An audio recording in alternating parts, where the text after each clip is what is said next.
Great. Yeah.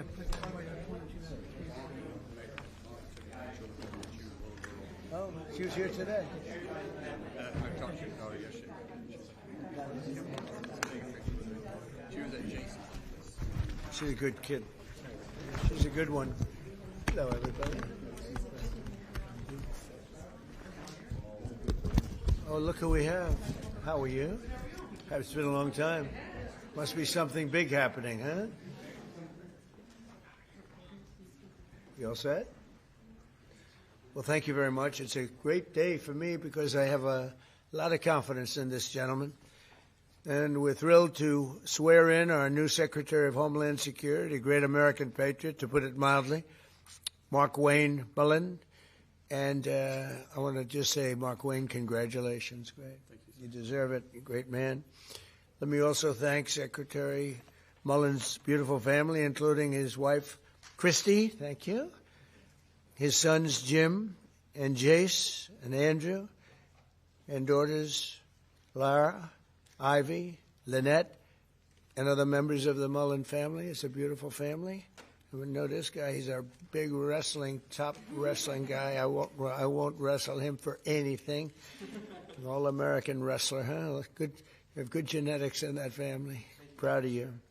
Thanks as well to Attorney General Pam Bondi, Chairman Jason Smith, Congressman Josh Gottheimer, former Speaker of the House Kevin McCarthy, and many other friends that are gathered with us. It's a great group of people. For 13 years, Markwayne has represented the incredible state of Oklahoma, a state that I won 77 out of 77 counties 3 times in a row, so they like me there. Second was Ronald Reagan at 56. Did you know that? 56, it's not bad.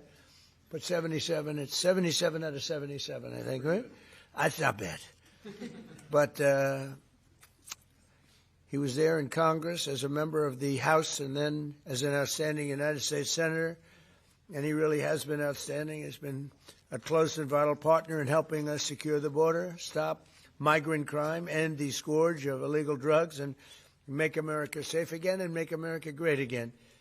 And he's a tremendous player. He worked with Tom Homan, worked with all of our people on the right, and many more. And everything he's done has been good. I say everything he touched, he's turned to gold. Now, but even in business, he was successful, in all fairness. And he was successful, and he said, I want to go into politics. I hope you're happy.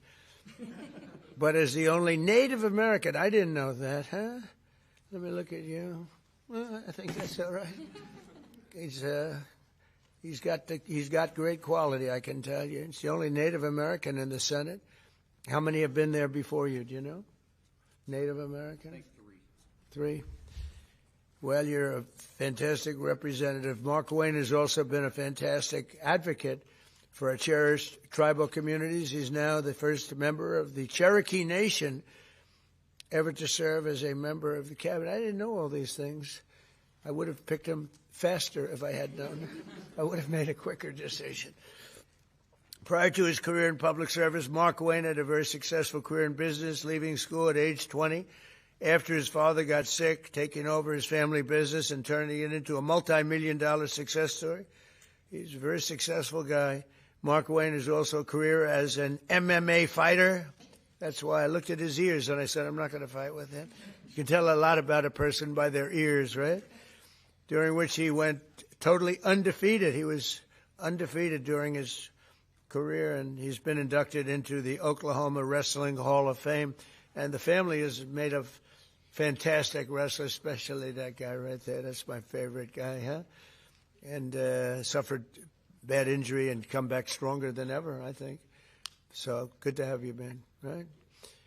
I have no doubt that as he takes the helm of DHS, Markwayne will fight for Homeland Security, the United States, and securing the country and making it really strong and the way it should be. Our country's come a long way in the last year. We set it up so beautifully, and then we had 4 years of horror. We had 4 years of disgusting horror, open borders, and things that nobody would even think of. You wouldn't even think of. 25 million people poured into our country, and we've gotten a lot of them out, but we have a lot more to go. 11,888 murderers came into our country. People came in from all over the world, from prisons and gangs, gang members, drug dealers, people from mental institutions, insane asylums. That's the mental institution times 2. And what they allowed to happen to our country can never be allowed to happen again, and it won't. With Markwayne, we have somebody that's strong, professional, and fair. As you know, the department that Markwayne takes over today is currently shut down by radical left Democrat thugs in Congress who have blocked all funding for DHS because they're trying to shield illegal alien criminals, gang members. They want to protect them from being taken out of the country, drug dealers, murderers. They're protecting them all. I don't know how people can vote for these people. You know, I see the midterms are close. I don't know what close means, but I don't know how people can vote for them. You take a look. Men, they want men to be able to play in women's sports. They want transgender for everybody. Terrible, but that's the way it is. They don't want to give voter ID. They don't want voter ID for elections. They don't want proof of citizenship for elections. And then they get to vote. They do cheat, but I don't know. It's hard to believe they can cheat that much. Just in the past few days, we've seen the horrifying consequences of Democrats' deadly open border extremism. They want open borders, and they want to open the borders again if they have their chance, because they think they're going to get votes by doing that. On Thursday, a precious 18-year-old college student named Sheridan Gorman was shot and killed while she was walking in a park. She was just walking in the park, didn't do anything. The illegal alien monster charged with Sheridan's brutal murder had come illegally from Venezuela and been released into our country by sleepy Joe Biden, the worst president in the history of our country. And I don't say that because I think he's fine. He's okay. I don't like him, dislike him. I talk about job performance. That's all I care about, job performance. Worst president in history. And Obama wasn't far behind, by the way. But he was then arrested and released again by Democrat governor, a real slob of a governor, J.B. Pritzker, in the sanctuary city of Chicago, which we could make safe in 2 months, I would say. 2 months if we sent in the group, Tom, right? 2 months would be good. 3 months, very good. 4 or 5 months, it would be great. But they would never call because they don't want to do that. All they have to do is call and ask for a little help. The Democrats in Congress do not care how much American blood they shed in their demented pursuit of open borders. From Sheridan Gorman to Jocelyn Nungary and Laken Riley, their quest to flood our country with illegal aliens has left countless American victims in its wake. They never changed. They see what's happening. They never change. That's what they want. They want to get the votes. With sanctuary and sanctuary cities going at levels that they are, and we've ended a lot. We've done a lot. But for some reason, they love it. It's a sanctuary. You know, sanctuary cities are sanctuary for, it's really a sanctuary for criminals. With Secretary Mullin at DHS, we will continue our record-setting efforts to deport these illegal alien criminals from our country, and we are doing at record levels despite a very unfair court system, a radicalized left court system, and others that I'm not too fond of also. And we'll protect innocent American lives. Every single illegal migrant who is a criminal record must be deported immediately. If they have a criminal record, you got to deport them. And there's a lot that came in under Biden. And Kamala, the great border czar, Kamala, who never went to the border, never called Border Patrol, never once called Border Patrol. Can you imagine that, Jim? She's the border czar. She never called Border Patrol. Explain that to me. He's the worst. She was as bad as he was. Going to give him IQ tests next week. Under the Trump administration, we've achieved unprecedented gains on public safety. Yesterday, we were in Memphis, Tennessee, to celebrate the steepest reduction in crime ever recorded. We've been there for about 5 months, and the numbers, nobody's ever seen anything like it. And thanks to our Memphis Safe Task, it's called Safe Task Force, alongside our efforts in Washington, D.C. And what we've done in Washington is amazing. We have Washington as a safe city now. It's been amazing. It's been, if you go back a year and a half, 2 years ago, Washington was one of the most unsafe cities anywhere in the world. let alone this country. And now we have a very safe city. And what they've done with all of the people working, many of the people standing right there, has been incredible. And now we're going to see all of our cities take a big step because of Markwayne. In 1 year, my administration, we've created the most secure border in the United States history and the largest drop in illegal immigration ever recorded, slashed the illegal fentanyl crossings on our border by 64%, and accomplished the largest decline in the murder rate in the history of our country, bringing it down to 1,900. That's before my father was born. My father was born a little bit after that. He wouldn't be happy mentioning this because he never liked talking about age. But he lived to be a ripe old age, but that's before my father was born. Think of it, 1,900. We have a record, 1,900. Murders last year were at the lowest level in 125 years, and we're making America safe again. We're doing it at levels that everything we're doing, we're making great. The border is great. The military is great. We're having, by the way, a tremendous success, as you know, in Iran. We had one in Venezuela, and now we're having one in Iran. They have no Navy left. They have no Air Force left. They have no anti-aircraft equipment left, no radar left, no leaders left. The leaders are all gone. Nobody knows who to talk to. But we're actually talking to the right people, and they want to make a deal so badly. You have no idea how badly they want to make a deal. And we'll see what happens. I want to thank Pete Hegseth. The job you're doing over there is really incredible. You and the general and all of the other generals and colonels and captains and majors and everybody else, right? It's a perfect, amazing thing. We make the best military equipment in the world. Now we're going to make it faster. We want to get it faster, but we make the best in the world. We're doing a job. So I'd like to ask Attorney General Bondi to come and do the honors of swearing in a man who's going to do a phenomenal job for our country. And I tell you, your family has to be very proud. You have to be very proud. Absolutely. Everybody wanted this job. I said, there's one man for this job, and I have no doubt he's going to be fantastic. Thank you, Pam. Come on over. Thank you.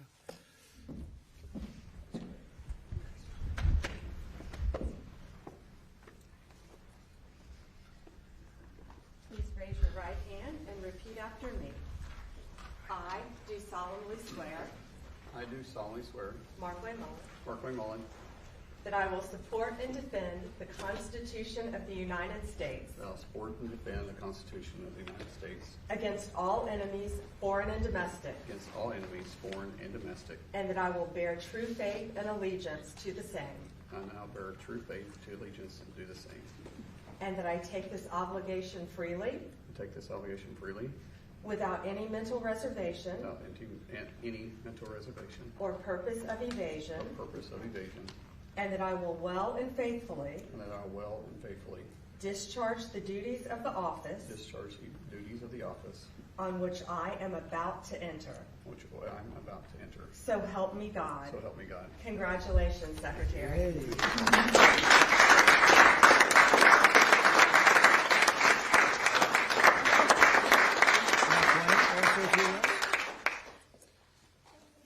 Thank you. I think that was the most nervous I've ever been. It just seems surreal being in the Oval Office and having the President of the United States speak so highly of me and then recognize my family and know my family by name. It's humbling, and I never take it for granted, but I made this very clear that I don't care what color your state is. I don't care if you're red or you're blue. At the end of the day, my job is to be Secretary of Homeland and to protect everybody the same, and we will do that. I'll fight every single day. Today I got the privilege of meeting so many of the employees at DHS. These employees have been there for 30 days without pay. And if you need anything to know their dedication to show up and still protect the homeland that you and I enjoy and the freedoms that we're experiencing, they're working with for free. Because of political politics, that's all I need to know. I told them, as you're fighting 365 days, understand I'll be fighting 365 days beside you. No one's going to outwork me, and I'm not going to let any of them outwork me. The President has entrusted me with this, and failure is not an option. And so thank you so much, Mr. President, for this opportunity. I won't let you down. Thank you very much. I love that expression. No one's going to outwork me. That's a wrestler's expression, isn't it? Huh? That's a good wrestler's expression. Yes, please. Mr. President, will the Secretary's replacement in the Senate support the SAVE Act and the use of the talking filibuster to get it through? Well, it's not the SAVE Act. It's not called this. It's called the Save America Act. There's a big difference because the SAVE Act, nobody knows what that means. Save America means Save America. And I can't speak for him, but I would imagine that Markwayne, I didn't even ask him the question because who wouldn't support it? Voter ID with a picture. You want citizenship, proof of citizenship. Ideally, you want to end mail-in ballots because there's tremendous corruption. Then we added a couple of things, Markwayne, like I don't think being a great athlete and having a family of great athletes, they have produced great athletes in this family, all-American wrestlers. They especially like wrestling, by the way. And what about baseball? Do you play baseball? Anything? They like wrestling. But I don't think that you would say that his family, and I don't know this for a fact, and I shouldn't say it because I could get myself. Does anybody in your family want men to play in women's sports? I don't think so, Jim, right? I don't think so.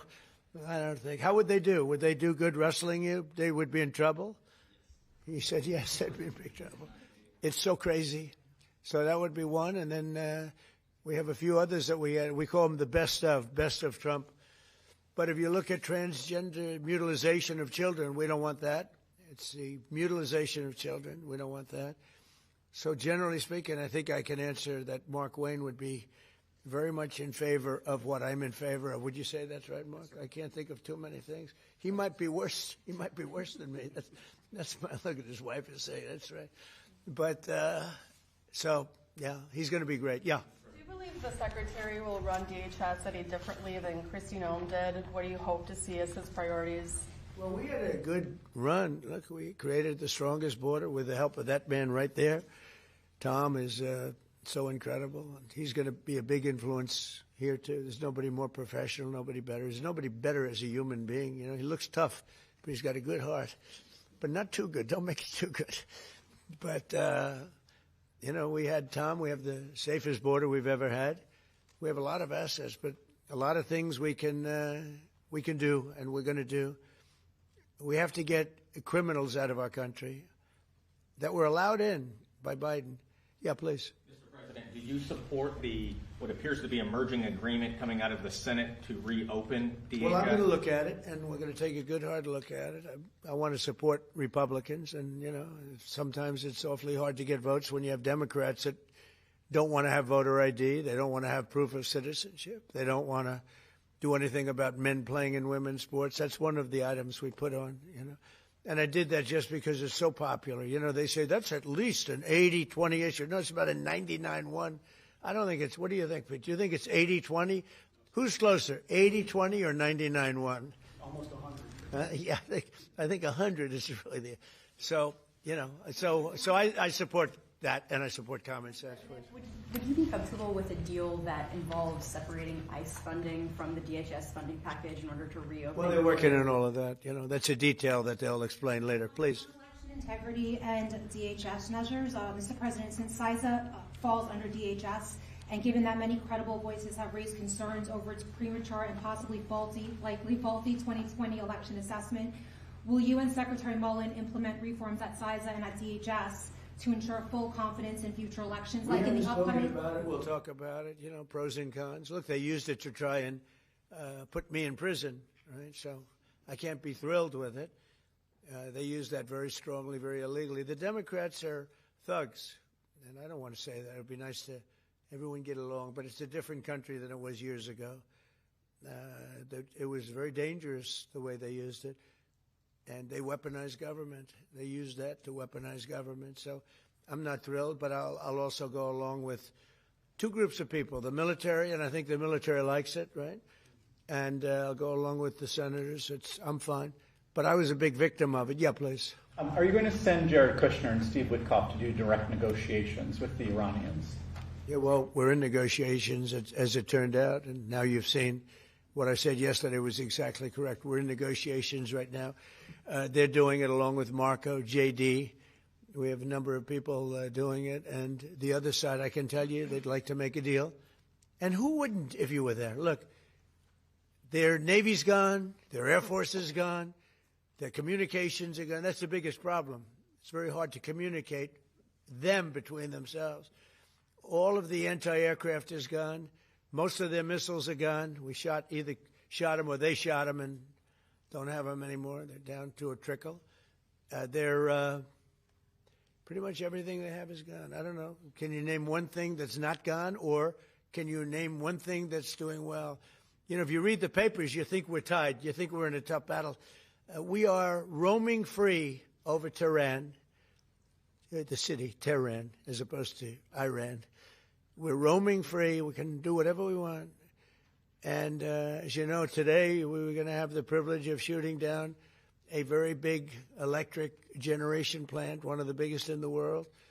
And one shot to the right location ends the plant, it collapses. And we held off based on the fact that we're negotiating. Yeah. What do you think was the turning point to make you want to pursue a ceasefire? A few days ago, you said you wanted to continue bombing Iran. Now you want to pursue peace talks. Was there something that happened? The fact that they're talking to us and they're talking sense. And remember, it all starts with they cannot have a nuclear weapon. Just, I said yesterday, they said, what are the top 10? I said, well, number 1, 2, and 3 is they can't have a nuclear weapon. And they're not going to have a nuclear weapon. And we're talking about that. And I don't want to say in advance, but they've agreed they will never have a nuclear weapon. They've agreed to that. How do you ensure they won't have a nuclear Your weapon? former Border Patrol chief, Greg Bovino, said his only regret is that he didn't catch more illegal aliens. What's your reaction to that? Who said that? That's your former Border Patrol chief. He just retired. Well, I mean, we captured a lot. They were allowed into the country by Sleepy Joe and that group of incompetent people that were, he was the worst president ever, the group of incompetent people. To me, that's the biggest scar. Inflation, they caused the highest inflation we've ever had. We've already gotten rid of it. The biggest scar is what they did, the people that they allowed from prisons all over the world. They came from the Congo, from all over South America. Rough people, really tough people. So, no, I understand what he means. He would have liked to have captured more. I'm not capturing so much as removing. We're removing thousands of people, and many are self-deporting because we're going after them so powerfully that they're self-deporting. Tom, going back, I think that's one of the big unkept secrets. We have thousands and thousands of people, and they're self-deporting. They're going back to where they came from. But what we want really is the criminals. We're really focused on those criminals, getting them out. Yeah. What's your message right now to Democrats and also to Americans that are stuck in airports? Is really devastating watching it online because Democrats won't fund DHS. What's devastating? Your message to Americans right now stuck in airports as we speak because Democrats won't Well, fund they DHS? just don't. They won't. Look, this is a deal that was done in the Great Big Beautiful Deal, which gave you the biggest tax cuts ever, including no tax on tips and no tax on Social Security for the seniors. Think of it, no tax on overtime, tax deductions when you buy a car, you take money, you pay interest on the money, you deduct it. We've never had that for people buying cars, if it's an American car, only if it's an American car. But they are just they stick together, the Democrats. I tell you, I give them great credit for that. We have some that they're not good stickers. We have guys like Tom Massey in Congress, who's terrible. He's just terrible person. I call him Rand Paul Jr. But they don't vote. Rand Paul, rarely votes for stuff. Likes me, says I'm a great president. He said the other day, I'm a great president, one of the greatest presidents. But I said, do me a favor, vote for us and don't call me a great. I'd rather have the vote than the statement. But we have people that don't stick together, and those people hopefully will someday be gone. The thing I most respect about the Democrats, even on horrible policy, they stick together. What they do have, though, is horrible policy. Transgender for everyone, open borders, men and women's sports. They have the worst policy that you can imagine. And so whether they stick together or not, they have just this terrible policy. We have great policy. Republicans have great policy. We have common sense policy, but it's great policy. That's our biggest advantage, is our policy is correct. Yeah, please. President, are you encouraging our allies in the Gulf to be more involved in the Iran operation? Say it. Are you encouraging our allies in the Gulf to be more involved in the Iran operation? Yeah, I mean, a little bit, but more NATO. I think our Gulf allies have been pretty good, to be honest with you. UAE's been hit so hard. He got hit by 1,400 rockets, shot them all out of the air with our great Patriot missiles. Think of it, they shot 100 missiles at one of our aircraft carriers, the Abraham Lincoln, one of the biggest ships in the world, actually. And out of 101 missiles shot, every single one of them was knocked down in the sea. Think of that. Think of what that means. 101 missiles, highly sophisticated, very fast missiles shot. Out of 101, all 101 were shot down, and now, for the most part, lie at the bottom of the sea. Pretty amazing, right? Pretty amazing. Our military is amazing, Pete. You know the attack I'm talking about recently? 101 shot. I said, wow. I saw that. You can see we have sort of pretty good equipment that we see. It's called the red line. Those red lines were thick, right? I said, that's a lot. And then we saw them one by one just get shot. And these guys that do the shooting are the coolest cucumbers ever. You know, most people, you don't have a lot of time. When a missile's going at 2,500 miles an hour, I don't care how far away it is, you don't have a lot of time. But I watched them sit down and think.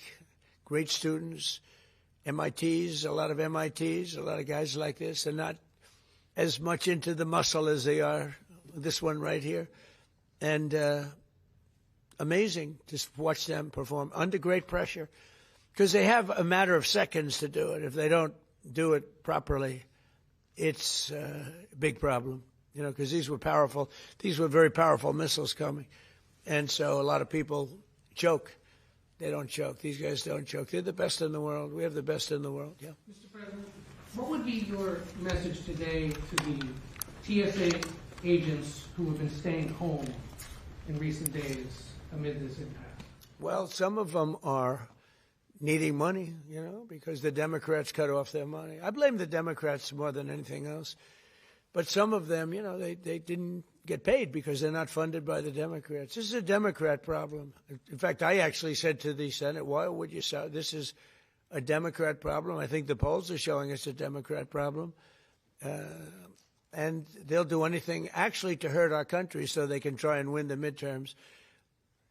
And if we ever went back to our old policies, we wouldn't have a country left. If they get a deal, Republicans and Democrats in the Senate, to fund all but enforcement operations of ICE, to get those TSA agents repaid and to open up the rest of the department, would you sign that? Well, I don't want to comment until I see the deal. But as you know, they're negotiating a deal. I guess they're getting fairly close. But I think any deal they make, I'm pretty much not happy with it. These guys came in, they wouldn't pay people. You know, they had a deal to pay. They had to break their deal. The Democrats broke the deal that we had. It was all done. Everything was fine. And then they just said, well, we're not going to pay anymore. And they hurt our country. And at a very difficult time because, you know, we are at, as they would say, a war. They call it a war. I call it a military operation, a very successful one, like successful like nobody's ever seen before. Hey, Venezuela was equally as successful. That was a great thing. No, the Democrats had a deal. It was a done deal. And then they said, well, we're not going to pay. And so a lot of people suffered over that and put our country in danger.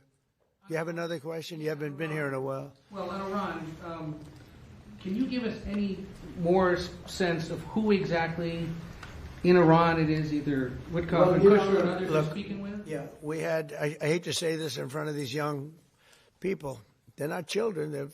I spoke to most of them. They sound like adults to me, even though they are sort of children, right? They'll always be your children. But I hate to say it, but we killed all their leadership. And then they met to choose new leaders, and we killed all of them. And now we have a new group, and we can easily do that, but let's see how they turn out.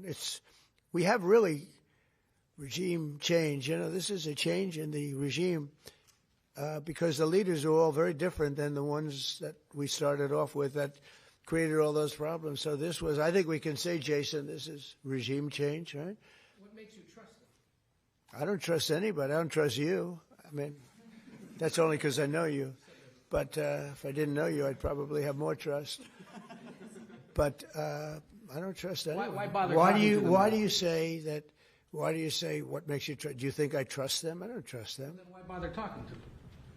because they're going to make a deal. They're going to make a deal. They did something yesterday that was amazing. Actually, they gave us a present, and the present arrived today. And it was a very big present worth a tremendous amount of money. And I'm not going to tell you what that present is, but it was a very significant prize. And they gave it to us, and they said they were going to give it. So that meant one thing to me: we're dealing with the right people. Is that nuclear related? No, it wasn't nuclear related. It was oil and gas related, and it was a very nice thing they did. But what it showed me is that we're dealing with the right people. Because, you don't know, because the leadership was killed, all gone. Khomeini, all gone, as the expression goes, the past supreme leader. And then the new supreme leader was racked up, at a minimum racked up pretty good, and everyone else was gone. And then many of the people in the third tier are gone. But we're dealing with a group of people that I think turn out, and the present, the gift they made to us was very significant. And they said they were going to do it, and it happened. And they're the only ones that could have done it. Jennifer? Was it related to the Strait of Hormuz and the flow of... Yeah, it was related to the flow and to the strait, yeah, it was. Are you negotiating on who's going to control the strait from now on? No, we'll have control of anything we want. Look, if we can end this without more lives being down, without knocking out $10 billion electric plants that are brand new and the apple of their eye, I'd like to be able to do that, But they can't have certain things. I mean, you know the things. I don't have to go over the list, but again, it starts with no nuclear weapons, and they've agreed to that. There won't be any nuclear weapons. They're not going to have, and they're not going to have enrichment, any of those things. But look, I hate to say that we're in a very good bargaining position, and I hate to say that they're defenseless because, until that last missile is fired, they have little power. But we are in about the best bargaining position. We're way ahead of schedule. And again, they have no Navy and they have no Air Force and they have no missile protection, and most of their missiles are gone. Most of their launches we've killed. We've killed about 82% of their launches. So even if they had a missile, they can't launch it. We've been very effective. We have the greatest military in the world. Nobody even comes close. We have the best military equipment in the world. Go ahead. On Saudi Arabia, there's been some reporting that you've been talking to the Crown Prince. Have you been focused on normalization between Saudi Arabia and Israel at this Well, no, point? we have a great relationship with Saudi Arabia. What do you hear with Saudi Arabia? Just hearing that you've been talking and that he has been encouraging you to do certain things related to Iran. Can you share a little He's bit? a warrior. He does, yeah. He's a warrior. He's fighting with us, by the way. Saudi Arabia has been excellent, and UAE, excellent. And I will tell you, Qatar, incredible. Qatar took a hit, a pretty bad hit. Qatar is very close. They're essentially, you can walk right over the border. Qatar took a hit. They've been great. They've been very strong. Kuwait, they had a little mishap. They shot down 3 planes with our missiles. They happen to be our planes. But the pilots made it. Can you imagine the pilots making it? The pilots saw what was coming. And they said, those are Patriots. We're not going to escape Patriots. And they got out of there pretty quick, Pete, right? Pretty amazing that they got out. The 3 pilots lived. They're fine. In fact, they're flying today. Was the Kuwaitis that accidentally fired the missile? Yeah, the Kuwaitis made a mistake. They fired. They thought they were firing at the enemy. It was, as the expression goes, friendly fire. But the pilots are great. They're flying today. Pretty amazing when you think of it. Yeah. President Trump, on a human level, how hopeful are you that this peace deal will work out? Like as a human, On what? on a human level, not as the President of the United States. How hopeful are you that this peace deal will work out with Iran? You're talking about to end it? Well, I think we're going to end it. I can't tell you for sure. I don't like to say this. We've won this. This war has been won. The only one that likes to keep it going is the fake news. I mean, the New York Times, you read the New York Times, it's like we're not winning a war where they have no Navy and they have no Air Force and they have no nothing. And we literally have planes flying over Tehran and other parts of their country. They can't do a thing about it. For instance, if I want to take down that power plant, that very big, powerful power plant, they can't do a thing about it. It's like, take me. That's all they can do. And yet, if you read the New York Times or if you watch ABC fake news or NBC fake news, you'd say it's a close battle. It's not a close battle. They're totally defeated. We killed their Navy in, would you say 3 days, Pete? Gone. In fact, I was a little upset with Pete. I said, why didn't you save the ships? We could have used them, right? He said it's more fun shooting them down. But the Navy was wiped out in a very rapid order. Pretty impressive for you guys, you champion wrestlers, right? When you hear this stuff. But you don't, if you read the news, you don't hear this. You read like, oh, they're doing wonderfully. They're doing terribly. They're wiped out militarily. They are dead. Yeah. On Ukraine, is there a new sense of a timeline? Do you want to get something done before the midterms? Well, we'd like to see President Putin and President Zelensky sit down and make a deal. I think they're getting close, but I've been saying that for a while. I've settled 8 wars. All of them should have been more difficult than this one. This should have been the easiest one. But these are two people that truly hate each other. You'll find out that hatred is not good for making deals. These are people that they don't like each other very much. Yeah.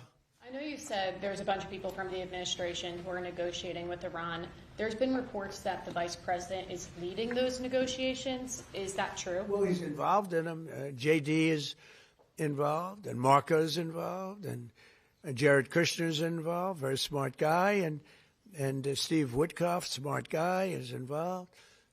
And I'm involved. Why? I'm going to be so big. Oh, I don't want to talk about it. I'm the president of the United States, Tom, and I'm not going to talk about it. It's beneath me to talk about saving millions of lives, because that's what you're talking about. You're talking about saving millions of lives. If Iran had a nuclear weapon, they would have used it. And if I didn't end the horrible Barack Hussein Obama Iran nuclear deal in my first administration, they would have had a nuclear weapon 3 or 4 years ago. They would have used it. I would have never gotten the chance probably to be president. Who knows what it would have been so devastating. And if we didn't send those beautiful B-2 bombers, they took them off my desk. They were right there. I don't know why. But if we didn't have those beautiful, the B-2 hit, which was so we obliterated, despite CNN. CNN said, well, maybe the word obliteration. Said, no, we obliterated it. Just obliterated their nuclear potential. You would have had them having 2 weeks after that attack, had we not made the attack, they would have had a nuclear weapon. They would have absolutely used it. And they would have used it on the entire Middle East, including Israel.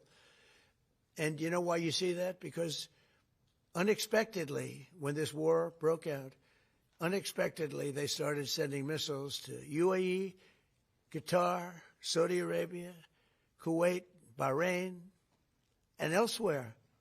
And nobody thought they were going to. Were you equally surprised by that, Pete? Way more than we thought. Pete, do you want to give about a 3-minute statement on how we're doing in this, as I call it, military operation? People don't like me using the word war, so I won't. But the Democrats call it a war. How about a little statement? I think he's done a very good job. Do we agree he's done a good job, Markwayne? Can we take some of your time? Well, thank you, Mr. President. You're spot on. Never in history has a modern military, Iran had a modern military, a modern navy, a modern air force, modern air defenses, leadership, massive bunker. Never has a modern military been so rapidly and historically obliterated, defeated, from day one with overwhelming firepower. The air campaign that we've conducted, that Israel's conducted alongside us, was one for the history books, truly. And it's because we have a president of the United States that when he sends his warfighters out to fight, he unties their hands to actually go out and close with and destroy the enemy as viciously as possible from moment one. And that's why we see ourselves as part of this negotiation as well. we negotiate with bombs. You have a choice as we loiter over the top of Tehran, as the president talked about your future. The president has made it clear that you will not have a nuclear weapon. The War Department agrees. Our job is to ensure that. And so we're keeping our hand on that throttle as long as hard as is necessary to ensure the interests of the United States of America are achieved on that battlefield. This is not Iraq and Afghanistan. This is not a president who's interested in vague end states. He's been very clear with us about what we need to accomplish, creating the conditions for them never to have a nuclear capability, and that's exactly what we're doing in historic fashion. Thank you, Mr. President. Thank you. Appreciate it. You know, the only two people that were quite disappointed, I don't want to say this, but I have to. I said, Pete and General Raisin Kane, I think this thing's going to be settled very soon. Here they go. Oh, that's too bad. Pete didn't want it to be settled. It's these guys are doing a great job. That's a good attitude, though, Tom, right? They were not interested in settlement. They were interested in just winning this thing. Yeah, please. Mr. President, can you, just taking things locally, hopefully not doing international affairs for a second, do you support the construction of the 2nd Avenue subway in New York City, and will your administration work? That's really far out, Chris. You know, the 2nd Avenue subway is being under construction for, you're a young guy, is longer than you are old, okay? That's been under construction. I haven't heard about the 2nd Avenue subway in 20 years. What the hell kind of a question is that?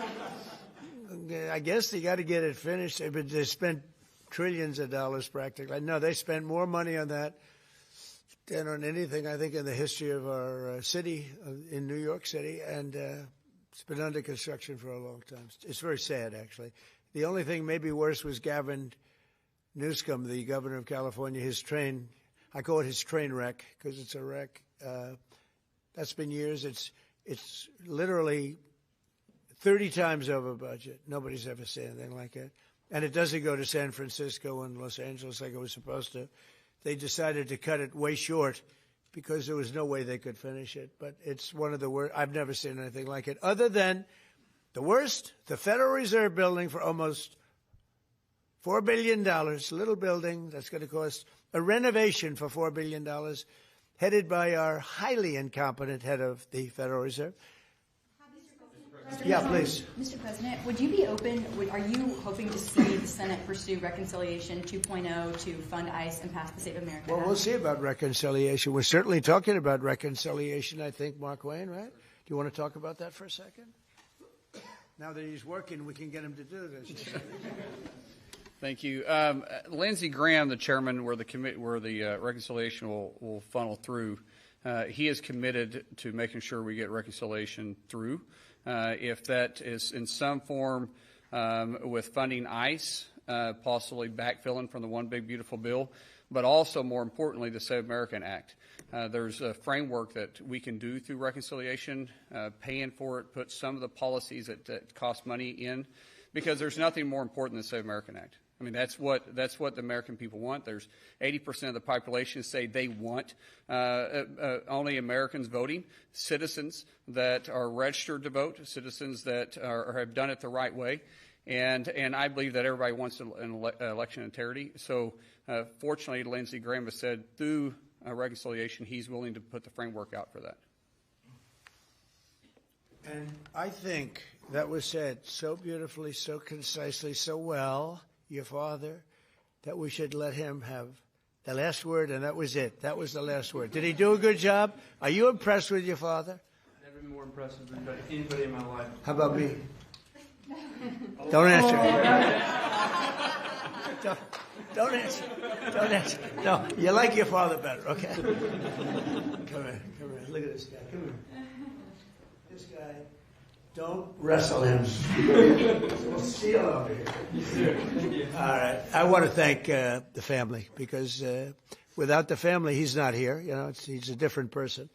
And that goes especially for Mom, who looks like she's about 22 years old. I don't know. I see these kids, but she looks very young. But it's a great couple. Congratulations to you both. Thank you. Thank you, Markwayne. Thank you very much, everybody. Thank you. Thanks. Come on in.